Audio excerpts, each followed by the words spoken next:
So why do you believe what the Bible says is true? Because its historical reliability is far beyond any other ancient text. What's that mean? We can note a far greater degree of certainty than with any other text.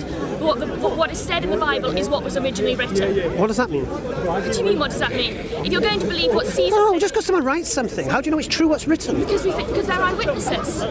Who's eyewitnesses? People who wrote the Gospels. Relax, mate. You had your chance. Okay. He makes a good point, though. If you apply this level of historical... No, because we're talking about... No. We're talking about your conviction in Christianity. You're going to give her a hard Listen.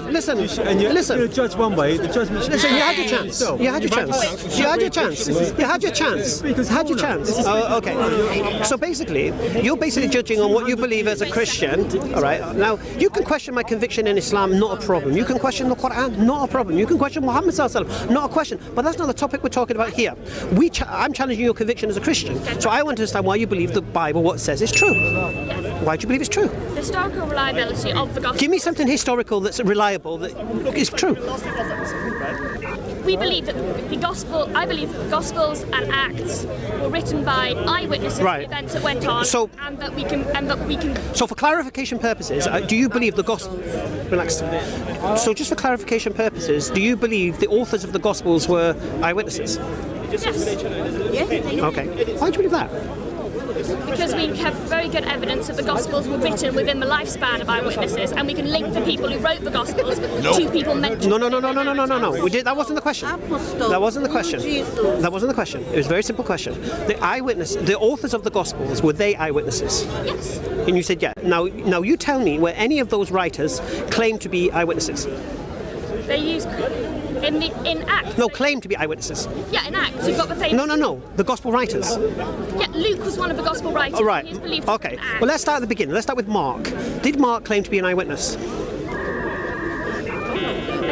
I don't know for certain, but there's lots of evidence that they generally believe them. But you've said they were eyewitnesses. So there must be reasons for you to. Yes, because all right. you see references to Mark in places in Acts and so forth. Where is Mark referred to in Acts?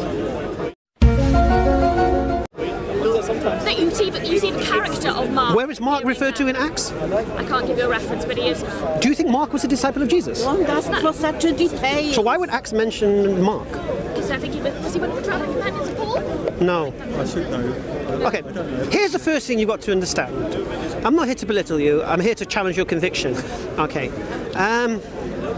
Mark wasn't a disciple of Jesus. No, he wasn't. Right, he wasn't an eyewitness.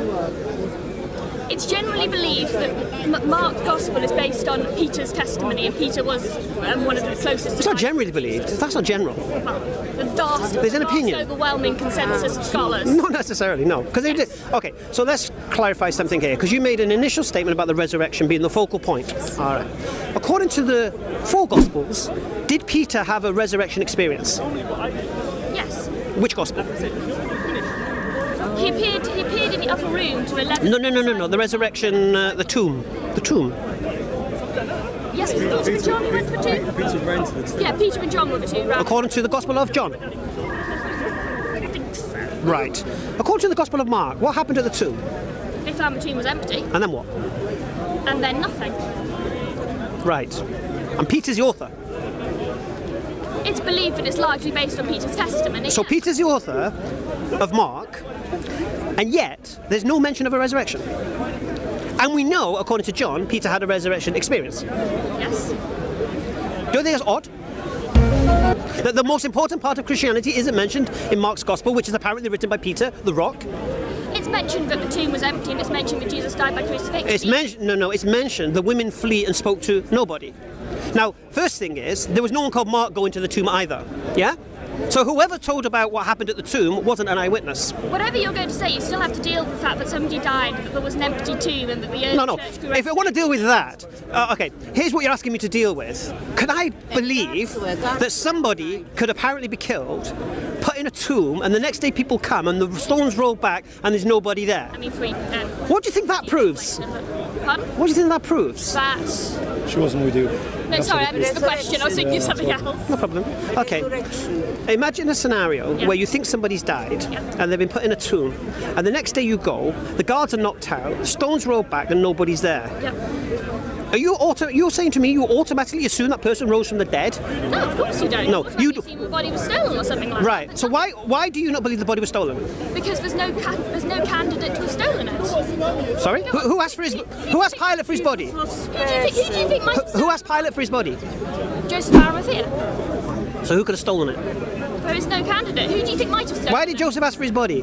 Because he was a secret follower of Jesus and he had a tomb where it's found. So he asked for the body? Yes. And you asked me who would steal the body? Yes. Joseph of Arimathea asked. Why wouldn't Joseph steal the body if he wants the body? He buried it in the tomb. Right. He was given Jesus' body. And if you wanted to make it look like he'd risen again, you'd hide the body, wouldn't you? You would, yes. And then you could say, oh, he rose. Yes, but... Anyway, you've got a point. Let's go back to the point. No. I want to think through... No, I'll tell you why we're not going to. I'll tell you why I don't want to, all right? Because I'm not challenging the content right now. I will do. We're doing higher criticism right now. We'll move on to textual criticism, and then we can deal with the content, no problem. No, but I just want... No, higher criticism... Go into it, and there is no category of people who have a legitimate... Okay, first thing, all of the Gospels, according to some of the greatest scholars of Christianity, are anonymous. Right? But they were recorded. They don't know who wrote them. Very early They don't know who wrote them.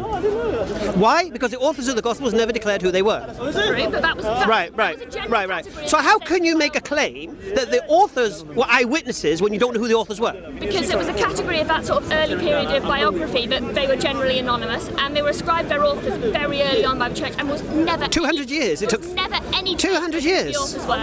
If it was genuinely unknown, you'd expect there to be some debate. There's never any debate over who authors. Oh, okay. I'll say it again to you. You claim the authors are eyewitnesses. You don't even know who the authors were. Yes, we do, with a high degree of certainty. We don't. Who's Mark then? Pardon? We just said Mark didn't go to the tomb. Yeah. Right. And now, if you want to say that eyewitnesses, why are they recording different things that they didn't see? Their Gospels are not identical because they show different aspects of Jesus' life. Okay, you've got 4 stories of the tomb that the eyewitness, that the Gospel writers never went to. So why have you got 4 versions? 4 versions? Yeah. Because they show different aspects of the same story. What do you mean aspects? They weren't there. Like literary spotlighting. You can show the spotlight on a single person to highlight their role in the event. No. It was a common technique. No, look. You have 4 Gospels about an event. Yep. Neither of the authors of the Gospels were present at the event. And all 4 versions of that Gospel are contradictory to each other. In what way? In what way? Do you accept that or not? I believe the supposed contradictions can be reconciled by different literary techniques. So you don't believe there are contradictions? No. Okay, was the stone rolled back or not? Well, it had to be for somebody to get out. A question for you, was it rolled back or not? Yes. According to which Gospel? I can't give you which Gospels. Okay. They're quite similar, so they do something Okay. in my mind. So why did the women say, how are we going to roll the stone back?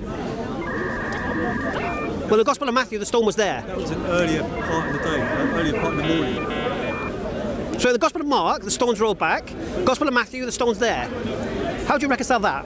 La ilaha illallah Muhammadun Rasul